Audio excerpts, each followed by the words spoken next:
नमस्कार प्यारे साथियों, स्वागत करते हैं आपका अपने इस रिवीजन सीरीज में। जैसा कि आपको पता है कक्षा 10 का यहाँ पे मैथ सॉल्व कराया जाता है। अगर आपका भी टारगेट है 95 या 98 नंबर लाना, तो हमारे इस रिवीजन सीरीज से जुड़ करके आप अपने इस सपने को पूरा कर सकते हैं। तो इसमें अनसॉल्व का 3 प्रैक्टिस सेट हो चुका है, जैसे कि अभी चौथा वाला चालू होगा। तो इसमें देखते हैं कि चौथे नंबर में पहले क्वेश्चन से क्या कह रहा है। ये सेट नंबर भी मिला सकते हैं। इसमें कह रहा है कि सेट नंबर 4 822 और BY, और उसके बाद इसका टारगेट क्या रहेगा। टारगेट यही है कि हमारा ये टारगेट सीरीज जो 70 में से 70 नंबर का पूरा पेपर आएगा। अभी पहले हम टिक मार्क का सॉल्व करा रहे हैं, फिर उसके बाद इसमें देखेंगे कि जो भी लॉन्ग क्वेश्चन है उसको भी कराएंगे, या लघु उत्तरीय और दीर्घ उत्तरीय है वो भी सॉल्व करा देंगे, और इंपॉर्टेंट क्वेश्चन भी कराएंगे। अगर इसको आप पूरा कर लेते हैं तो इस बात की पूरी गारंटी होगी कि आपको 70 मिल सकता है, और स्कूल से जितना मिले वो आपके ऊपर डिपेंड करता है। तो आइए देखते हैं पहला क्वेश्चन इसमें क्या कह रहा है। पहले क्वेश्चन में कह रहा है कि एक ग्राफ बना हुआ है, जिस ग्राफ में ये पूछ रहा है कि इसके कितने शून्यक होंगे। अगर ग्राफ से हमसे शून्यक पूछता है तो हम क्या करेंगे, ग्राफ से अगर शून्यक पूछता है तो पहले ग्राफ बनाते हैं। तो यहाँ पे देखते हैं ये ऐसे ही कुछ ग्राफ है, इसको याद कर लेना हमेशा के लिए। यक्स वाई, यक्स डैश अच्छी से कहेंगे, और इसको कहेंगे वाई अक्ष, और इसको कहेंगे यक्स, और इसको कहेंगे वाई डैश अक्ष। तो यहाँ पे कह रहा है कि अगर ऐसे कुछ ग्राफ रहे और उसके बाद यहाँ पे क्या कर देंगे, ये इधर से इससे ऐसा ही कुछ बना हुआ है। अब इसमें देखेंगे ये यक्स अक्ष को कितनी बार कट कर रहा है। ये ग्राफ यक्स अक्ष को जितनी बार कट करेगा उतने ही इसके शून्यक होंगे। तो पहला ऑप्शन इसमें कह रहा है कि 1, दूसरा कह रहा है 3, तीसरा कह रहा है 2, और चौथा कह रहा है 4। तो इसमें कह रहा है कि इसके कितने शून्यक होंगे। तो ये देखो, ये यक्स अक्ष को जितनी बार ये टच करेगा या कट करेगा उतने इसके शून्यक हो जाएंगे। तो 1 2 3, 3 बार कट कर रहा है तो इसके 3 शून्यक हो जाएंगे। इसका ऑप्शन नंबर बी सही होगा। तो इसमें पहले वाले क्वेश्चन का जो होगा ऑप्शन नंबर बी सही होगा, इसके 3 शून्यक होंगे। और अपने से खुद से भी अगर कर लें, जैसे एग्जांपल में अगर कहते हैं कि कुछ ऐसा बना देता है तो इसके कितने शून्यक होंगे, इसके 1 शून्यक हो जाएंगे। और अगर ऐसे कोई ग्राफ बना देता है तो इसके कितने शून्यक होंगे, ये यक्स और ये यक्स डैश होगा, और ये वाई और ये वाई डैश होगा। तो इसके कितने शून्यक होंगे, इसके शून्यक होंगे 0, क्योंकि ये यक्स अक्ष को नहीं कट कर रहा है। यक्स अक्ष को जब तक कट नहीं करेगा तब तक उसके शून्यक नहीं होंगे। या तो यक्स अक्ष को टच करे या तो यक्स अक्ष को कट करे। अगर ऐसा करता है तभी जाके उसके शून्यक होंगे। आगे देखते हैं क्वेश्चन नंबर इसमें दूसरे में क्या कह रहा है। दूसरे में कह रहा है कि 156 लिखा हुआ है, इसको कह रहा है अभाज्य गुणनखंड विधि से इसको हल करके बताइए, इसमें कौन सा ऑप्शन सही होगा। तो यहाँ पे हम ऑप्शन नहीं लिखे हुए हैं, हम इसको डायरेक्ट सॉल्व कर लेते हैं। ये कभी कभी लघु उत्तरी में भी ये क्वेश्चन आ जाता है। तो यहाँ पे कह रहा है कि 156 को गुणनखंड विधि से हल करेंगे तो ये होता है, इसको 2 से काटो, 2 7 14, और यहाँ पे बचा 2 8 16। फिर इसको 2 से काटेंगे, 2 3 6, 2 9 18। अब 2 से नहीं कटेगा तो अब हम 3 से काट लेंगे। इसको 3 से काटते हैं तो ये 13 बार जाएगा, और फिर इसको 13 से काट देते हैं तो ये 1 बार जाएगा। जो इधर लिखा हुआ है इसको ऐसे लिख देते हैं गुणे में, और फिर उसके बाद यहाँ पे क्या कर लेंगे, आधार समान इसकी घातें जोड़ लेते हैं। तो यहाँ पे इसकी पावर 1, इसकी पावर सबकी पावर 1 है। तो यहाँ पे 2 की पावर 2 गुणे 3 और गुणे का ये 13, ये इसका आंसर हो जाएगा। तो इसमें कौन सा ऑप्शन कह रहा है, इसमें ऑप्शन नंबर सही है पहला। तो पहले में क्या कह रहा है कि ये लिखा हुआ है पहले में, ए ऑप्शन इसका सही होगा। और फिर उसके बाद इसी तरीके से तीसरे क्वेश्चन में भी कह रहा है। तो तीसरे में देखते हैं क्या कह रहा है। कह रहा है कि 175 तथा 91 का HCF क्या होगा। 175 और 91 का HCF क्या होगा। तो हम सबसे पहले क्या करेंगे, इसको देखेंगे गुणनखंड विधि से कर लो, चाहे तो वैसे कर लो, जैसे मर्जी कहे। तो सबसे पहले इसमें गुणनखंड बनाते हैं। तो ये कह रहा है कि 175 का अगर गुणनखंड बनाएंगे तो कुछ ऐसा बनेगा। पहले इसको 2 से काटने की कोशिश करें, और ये 2 से कटेगा ही नहीं। तो 3 से काटो, तो 3 से देखते हैं, 3 5 15, 3 से भी नहीं कटेगा। और फिर उसके बाद कितने से काटेंगे, 5 से काटो तो 5 3 15, और फिर उसके बाद 5 25 हो जाएगा। फिर 5 से काटो तो 5 7 35 हो जाएगा। फिर 7 से काट दो तो 1 आ जाएगा। इसको काटने के बाद फिर 91 को भी काटेंगे हम लोग। तो 91 का गुणनखंड करेंगे ऐसे ही कुछ। तो यहाँ पे देखेंगे तो ये कितने से कटेगा, 7 से। 7 1 कम 7 और 7 त्रिक 21। फिर उसके बाद 13 से काट देंगे। तो इन दोनों में जो कॉमन होगा गुणनखंड करने के बाद जो दोनों में होगा वही इसका HCF आ जाएगा। तो यहाँ पे देखें तो 7 और यहाँ पे भी 7, और कुछ इसमें मैच ही नहीं कर रहा है। तो इसका ऑप्शन नंबर कौन सा सही हो जाएगा, बी। तो कुछ के ऑप्शन हम लिखे हैं और कुछ के ऑप्शन नहीं लिखे हुए हैं, तो इसका ऑप्शन नंबर बी सही हो जाएगा। ऐसे ही मिला के ऐसे ही सॉल्व करना है, अगर लघु त्रि में भी प्रश्न आता है तब भी। तो आगे देखेंगे हम लोग क्वेश्चन नंबर 4। 4 में क्या कह रहा है? 4 में कह रहा है परमेय अपरमेय संख्या पूछ रहा है इसमें, कि बताइए कौन सी इसमें परमेय संख्या होगी और कौन सी अपरमेय संख्या होगी, या तो फिर ऐसा पूछेगा। और यह तो इसमें कह रहा है निम्नलिखित में संख्याओं में से कौन सी संख्या एक परमेय संख्या होगी। निम्नलिखित संख्याओं में से कौन सी एक ऐसी संख्या होगी जो कि परमेय संख्या होगी। तो इसमें अगर चेक करना होगा तो हम लोग क्या करेंगे, पहले ये कह रहा है कि √3/5 परमेय संख्या चेक करने के लिए हमको क्या करना पड़ता है, वो संख्या p/q के रूप में लिखी जा सके। ये p/q के रूप में अगर उसे लिख सकते हैं तो वो परमेय संख्या होगी, अगर नहीं लिख पाएंगे तो वो परमेय संख्या नहीं होगी। तो इसमें कह रहा है कि इसको देखते हैं, तो ये p/q के रूप में नहीं लिख सकते क्योंकि इसके पावर में अंडर रूट लगा हुआ है, तो ये परमेय संख्या नहीं होगी, पहला वाला।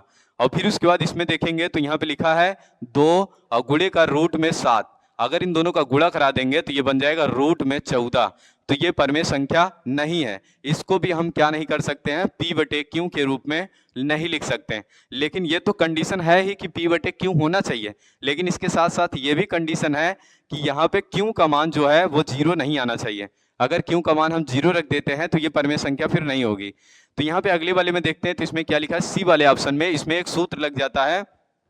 वो सूत्र क्या कह रहा है, सूत्र होता है a + b एक कोष्टक में, दूसरे में लिखा रहेगा a - b एक कोष्टक में। तो यहाँ पे क्या कर देंगे, a² हो जाएगा माइनस का b² हो जाएगा। अगर इसको ऐसा कर लेते हैं तो यहाँ पे क्या बन जाएगा, देखो यहाँ पे लगाएंगे तो a के स्थान पे कितना दिया हुआ है, a के स्थान पे दिया है √5, तो यहाँ पे हो जाएगा √5² और फिर उसके बाद यहाँ पे लिखा है √7, तो यहाँ पे हो जाएगा √7²। 5 के स्क्वायर रूट का 5 हो जाएगा और √7 के स्क्वायर कितना हो जाएगा, 7।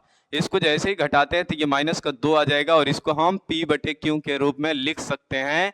तो यही एक ऐसी संख्या होगी जिसे हम क्या कहेंगे कि ये परमेय संख्या होगी। तो यहाँ पे हो जाएगा -2 और बटे का इसको 1 लिख सकते हैं, जहाँ कुछ नहीं रहता उसको 1 लिख सकते हैं, तो ये हो जाएगा p/q के रूप में।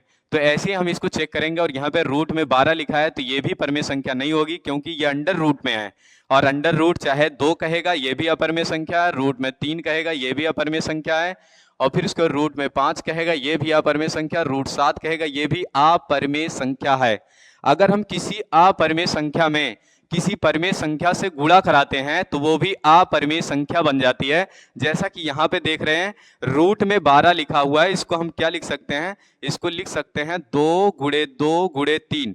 अगर कोई भी चीज 2 बार रूट में होती है तो एक बार उसको हम बाहर लिखेंगे और यहाँ पे रूट में 3 बच जाएगा, तो ये हो जाएगा रूट में 3 का गुणा करा दिए हैं, √3 में 2 से गुणा करा दिए हैं, तो ये बन जाएगा क्या, ये भी एक अपरमेय संख्या होगी, क्योंकि ये अपरमेय संख्या है और ये परमेय संख्या है। अपरमेय संख्या में परमेय संख्या से गुणा कराते हैं तो ये भी क्या बन जाता है, अपरमेय संख्या। ये क्वेश्चन नंबर कितना था, 4। अब देखेंगे हम क्वेश्चन नंबर 5। क्वेश्चन नंबर 5 में क्या कह रहा है, क्वेश्चन नंबर 5 में कह रहा है कि इसके कितने हल होंगे। क्वेश्चन नंबर 5 में कह रहा है कि रैखिक समीकरण युग्म दिया है और इसके कितने हल होंगे। तो यहाँ पे देख लेते हैं कंडीशन, इसको पहले भी बता चुके हैं कि इसमें 3 कंडीशन लगती है। पहली कंडीशन क्या कहता है, तो यहाँ पे कह रहा है कि a1/a2 बराबर होता है या फिर बराबर नहीं होता है b1/b2, और फिर उसके बाद दूसरी कंडीशन a1/a2, और फिर उसके बाद यहाँ पे हो जाएगा a1/a2, और फिर उसके बाद बराबर होगा b1/b2 के, फिर उसके बाद बराबर होगा c1/c2 के, और फिर उसके बाद यहाँ पे देखेंगे तो आगे आएगा a1/a2, और फिर उसके बाद यहाँ पे हो जाएगा b1/b2 और बराबर हो जाएगा c1/c2। तो यहाँ पे ये बराबर नहीं होगा। तो आगे देखते हैं इसमें क्या पूछ रहा है, कह रहा है कि यह समीकरण युग्म है और इसके युग्म के कितने हल होंगे। क्वेश्चन नंबर 5 में इसमें कह रहा है कि इसके कितने हल होंगे। तो यहाँ पे यह कैसा हल होगा ये पूछ रहा है, कितने हल नहीं बता रहा है, कह रहा है कि ये कैसा हल होगा। तो यहाँ पे जो आएगा इसमें कहेंगे अद्वितीय हल। अगर इस कंडीशन को फॉलो करता है तो इसमें हो जाएगा अद्वितीय हल, और इसमें हो जाएगा अनेक हल, और इसमें हो जाएगा, इसमें जो कि हो जाएगा कोई हल नहीं। और फिर उसके बाद यहाँ पे देख लेंगे, इसके पहले भी इसको हम बता चुके हैं, एक बार देख लेना इस कंडीशन को। तो इसमें क्या कह रहा है कि अब देखते हैं, संतुष्ट कराते हैं इस कंडीशन को। इसको कहेंगे हम a1 और इसको कहेंगे हम b1, और फिर उसके बाद इसको कहेंगे C1 और इसको कहेंगे A2 और इसको कहेंगे B2 और इसको कह देंगे C2। तो यहाँ पे जब रखेंगे तो पहले A1 का मान 2 और फिर उसके बाद A2 का मान कितना दिया है 3 और फिर उसके बाद बराबर करेंगे B1 का मान यहाँ पे कुछ नहीं लिखा है तो 1 आ जाएगा और B2 का मान यहाँ पे देखेंगे तो 2 दिया है। ये दोनों ऐसे ही दिख रहे हैं कि बराबर नहीं है। अगर ये बराबर नहीं होंगे तो ये कौन सी कंडीशन फॉलो करेगा, तो पहला वाला इसमें पांचवे का जो ऑप्शन दिया है उसका पहला ऑप्शन क्या कह रहा है, इसमें ऑप्शन दे दिया है, इसका पहला ऑप्शन कह रहा है अद्वितीय और दूसरा कह रहा है 2 और तीसरा कह रहा है कि अपरिमित रूप से अनेक हल और चौथा कह रहा है इनमें से कोई नहीं। तो इसका पहला वाला ऑप्शन जो होगा उसमें कह रहा है अद्वितीय हल होंगे, तो इसलिए इसका पहला ही ऑप्शन सही होगा, पांचवे में पहला सही होगा। और फिर उसके बाद यहाँ पे देखते हैं क्वेश्चन नंबर 6। इसमें क्या कह रहा है कि कोई समांतर श्रेणी, एपी मतलब होता है समांतर श्रेणी, जिसका पहला पद 6, दूसरा पद 10 और तीसरा पद 14 दे दिया है। तो कह रहा है कि इसमें 25वां पद क्या होगा। अगर कोई समांतर श्रेणी दिया रहे और उसमें पूछता है कि यनवा पद क्या होगा, तो उसके लिए हम लोग क्या करेंगे, यनवे पद के लिए एक सूत्र लगाया जाता है। वो सूत्र कह रहा है कि ए एन बराबर ए प्लस का एन माइनस 1 डी होता है। ये सूत्र कहता है कि ए एन बराबर का होता है ए प्लस एन माइनस 1 डी। और अगर यहाँ पे देखेंगे ए का मान तो ए बराबर आ जाएगा 6 और डी का मान निकालना है तो डी बराबर हम रखते हैं पहले A2 फिर A1। तो A2 का मान 10 दिया है, A1 का मान 6 दिया है, इसको घटा देते हैं तो यहाँ पे कितना आ जाएगा, घटाने पे आ जाएगा 4। और फिर उसके बाद यहाँ पे कह रहा है 25वां पद, तो इसका मतलब n बराबर कितना रख लेंगे 25। ये मान इसमें रखते हैं तो आंसर मिल जाता है। तो यहाँ पे a n मतलब a 25, जहां जहां n होगा वहां वहां हम क्या रखेंगे 25 और जहां पे d होगा वहां पे रखेंगे 4, जहां पे a होगा वहां पे रखेंगे हम 6, क्योंकि इसका पहला पद कह रहा है कि 6 दिया हुआ है। तो यहाँ पे 6 रख लेते हैं और प्लस का यहाँ 25 रख लेते हैं और माइनस का 1 कर देते हैं और उसके बाद यहाँ पे गुणे में 4 कर लेते हैं और इसको हल करेंगे तो यहाँ पे आ जाएगा 6 और प्लस का इसको घटाएंगे तो आ जाएगा 24 गुणे का 4 और उसके बाद यहाँ पे आएगा 6 प्लस का 4 चौक 16, 4 दूना 8, 8 एक 9। अगर 96 में 6 जोड़ेंगे तो 102 इसका आंसर आ जाएगा। तो कौन सा ऑप्शन कह रहा है इसमें 102, तो 6वें का आंसर कह रहा है बी, जिसमें लिखा हुआ है 102, इसमें ऑप्शन हम नहीं लिखे हुए हैं तो इसका 6वें का बी सही है, जिसमें 102 दिया हुआ है। अब देखेंगे क्वेश्चन नंबर 7। ऐसे भी क्वेश्चन आते हैं, पहले भी आ चुके हैं। उसमें कहेगा समीकरण दिया रहेगा और कहेगा इसका एक मूल कह दिया है, तो इसका मतलब x square plus 2x minus का, ये जिस भी तरीके से लिखा हुआ है समीकरण, अगर स्क्वायर कह दिया तो इसके 2 मूल होंगे, अगर क्यूब कह दिया तो इसके 3 मूल होंगे, अगर इसकी पावर में कुछ भी नहीं लगा है, यक्स की सबसे अधिकतम पावर 1 दिया है तो इसका मतलब उसके 1 ही मूल होंगे। तो यहाँ पे ये कह रहा है कि यक्स की पावर 2 लिखा है, इसका मतलब ये होगा कि इसमें जो इसके मूल होंगे वो 2 होंगे। तो पहला वाला बता दिया है कितना है -2, इसका मतलब यक्स का एक मान -2 होगा। तो दूसरा मान पूछ रहा है तो यहाँ पे p में क्या रख देंगे, इसका दूसरा मान भी आ जाए। तो यहाँ पे देखते हैं p का मान पूछ रहा है, इसके लिए हमको क्या करना पड़ेगा, जहां जहां यक्स लिखा है वहां पे हमको रखना पड़ेगा क्या, -2। जहां पे यक्स लिखा है वहां पे रखेंगे -2 और जैसे रखेंगे -2 वैसे ही हमारा आंसर आ जाएगा। तो यहाँ पे कह रहा है कि यक्स स्क्वायर दिया हुआ है और फिर उसके बाद प्लस का 2x लिखा है, फिर उसके बाद यहाँ पे माइनस का p बराबर 0। तो यहाँ पे कह रहा है यक्स का एक मान रखेंगे -2 और जैसे यहाँ पे रखते हैं -2, इसका स्क्वायर कर देंगे और प्लस यहाँ पे 2 गुणे -2 रख लेंगे और फिर उसके बाद माइनस का p बराबर का 0 हो जाएगा, इसका आ जाएगा 4 और इसका गुणा कराएंगे तो यहाँ पे हो जाएगा 4 माइनस का p बराबर का हो जाएगा ये 0। ये इससे काटेंगे तो यहाँ पे p बराबर आ जाएगा क्या, माइनस का p बराबर 0, तो p बराबर हमको मिल जाएगा 0। तो ये हो जाएगा p का मान। तो इसमें कौन सा ऑप्शन सही होगा, 7वें में यहाँ पे ऑप्शन लिखा हुआ है तो पहला ऑप्शन इसका सही हो जाएगा, 7वें का p बराबर यहाँ पे 0 दिया है।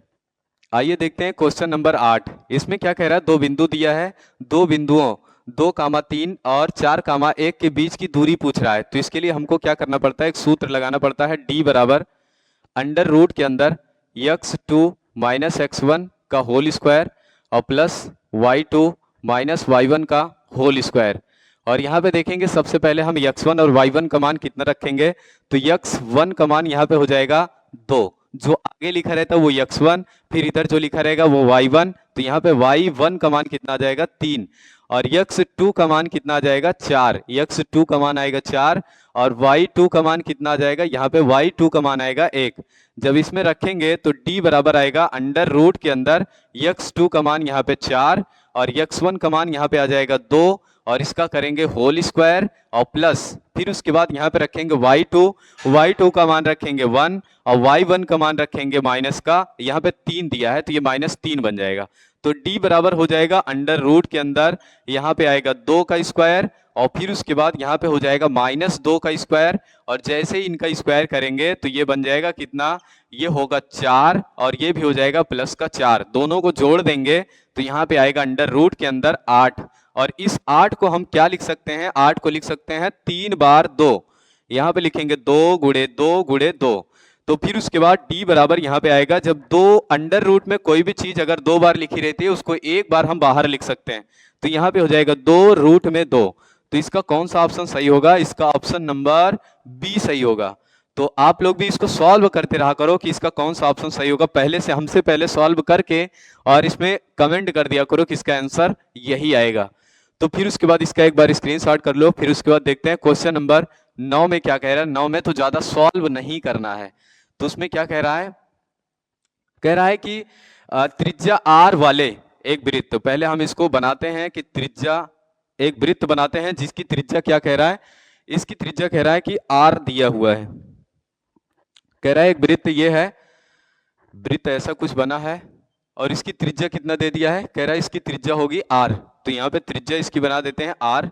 और फिर उसके बाद आगे कह रहा है कि जो कि थीटा कोण बनाता है, ये यहाँ पे थीटा कोण बनाता है, इसमें कोण थीटा के लिए दे दिया है। पहले तो हमको देता था कि या तो 60 या तो 45 कोई ना कोई मान दे देता था, अभी थीटा का मान कुछ भी नहीं दिया है। तो आगे कह रहा है कि जिसका क्षेत्रफल ज्ञात कीजिए, इसका क्षेत्रफल क्या होगा।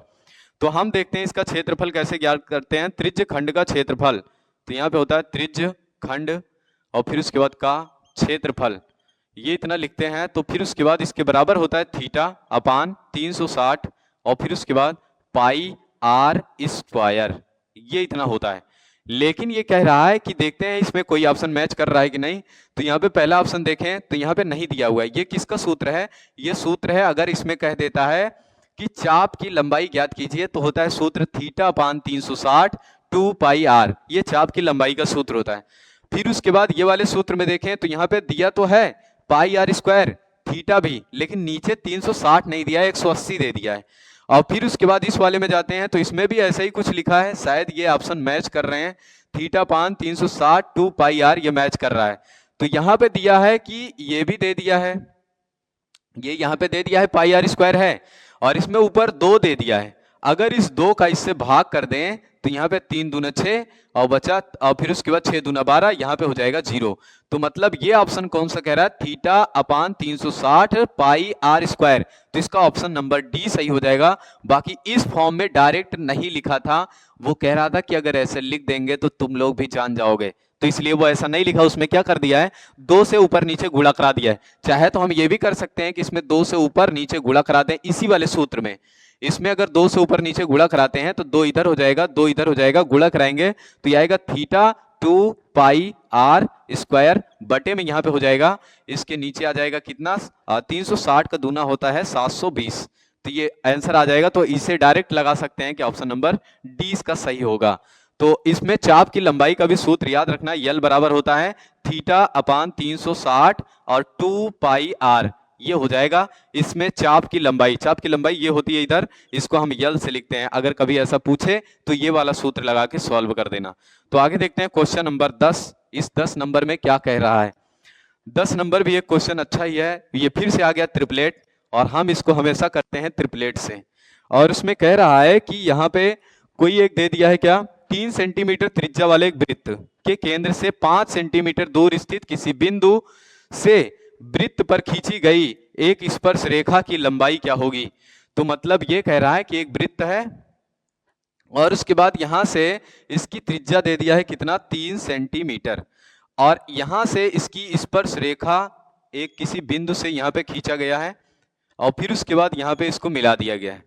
तो कह रहा है इसके केंद्र से इसकी दूरी कितना दे दिया है, केंद्र से 5 मीटर या सेंटीमीटर, 5 सेंटीमीटर की दूरी है इसकी, और उसके बाद ये हो जाएगा इसका केंद्र और ये हो जाएगा कोई बिंदु। और फिर उसके बाद जैसे इसके केंद्र से परिधि पर कोई रेखा खींची जाती है तो ये 90 डिग्री का कोण बनाता है। तो यहाँ पे ये हो जाएगा 90 डिग्री। और हमको पता है कि अगर जब कोई त्रिभुज बनाया जाए और उसमें एक कोण 90 अंश हो जाता है तो इसको समकोण त्रिभुज कहते हैं। और इसी के सामने जो होता है इसको हम कहते हैं कर्ण। और यहाँ पे एक सूत्र बनता है, वो सूत्र क्या कहता है, कर्ण का स्क्वायर और फिर उसके बाद बराबर कर्ण का स्क्वायर बराबर लंब का स्क्वायर और उसके बाद फिर प्लस का आधार का स्क्वायर, ये हो जाता है इसके लिए सूत्र। अगर जब वो समकोण त्रिभुज होगा तभी ऐसा करेंगे, नहीं तो नहीं कर सकते। तो आगे ये कह रहा है कि ये हमको दिया नहीं है, ये हमको पता होना चाहिए कि केंद्र से परिधि पर अगर कोई रेखा खींचते हैं तो वो लंब होती है और 90 डिग्री का कोण बनाती है। और फिर उसके बाद यहाँ पे कह रहा है कि अब आगे क्या करेंगे, इसमें देखेंगे ये कर्ण हो जाएगा और ये इसके आगे इसको थीटा मान लेंगे तो इसके सामने ये हो जाएगा लंब और जो बचेगा वो क्या हो जाएगा, आधार। या तो इसमें इसका मान रख दो, कर्ण का मान यहाँ पे ये और फिर उसके बाद लंब का मान यहाँ पे और आधार का मान निकल जाएगा तो आधार का मान 4 आएगा। अगर ये सब करना है तो ठीक है, यहाँ पे देखो 5 का स्क्वायर रखेंगे और यहाँ पे रख देंगे कितना, 3 का स्क्वायर। तो यहाँ पे कह रहा है कि ऑप्शन ले लो, ऑप्शन से मिला लो कि कौन सा ऑप्शन यहाँ पे रखें। 3 दिया है, 4 दिया है, 5 दिया है, अगला ऑप्शन है 6, तो यहाँ पे 6 दिया है। ये सब ऑप्शन रख के यहाँ पे चेक कर लो कि इन दोनों के स्क्वायर करने पर कौन से बराबर आता है। तो ये 25 आ गया और यहाँ पे क्या आ गया, 9 और यहाँ पे आएगा क्या, 16। जब 16 में 9 जोड़ेंगे तभी जाके 25 आएगा। तो यहाँ पे 4 ऑटोमेटिक। पहला तरीका ये कि यहाँ पे ऑप्शन को रख के बराबर कर लो और दूसरा ऑप्शन ये कि इसको यक्स मान लो और उसके बाद इसको इधर भेज दो, फिर उसके बाद घटा के इधर अंडर रूट ले लो, तब भी आंसर निकल आएगा। ये दूसरा तरीका था। तीसरा तरीका ये है कि ट्रिपलेट याद कर डालो, 3 4 5, ये होता है ट्रिपलेट। तो यहाँ पे हो जाएगा ये लंब और ये हो जाएगा आधार और ये हो जाएगा कर्ण। तो यहाँ पे ये हो जाएगा, अगर इस तरीके से इसको करेंगे तो इसको हम क्या मान लेंगे, लंब। तो ऑप्शन एक और बच रहा है, कौन सा, 4। यहाँ पे देखेंगे कौन सा ऑप्शन सही होगा, इसका बी ऑप्शन सही होगा। इसको हम करने के 3 तरीके बता दिए।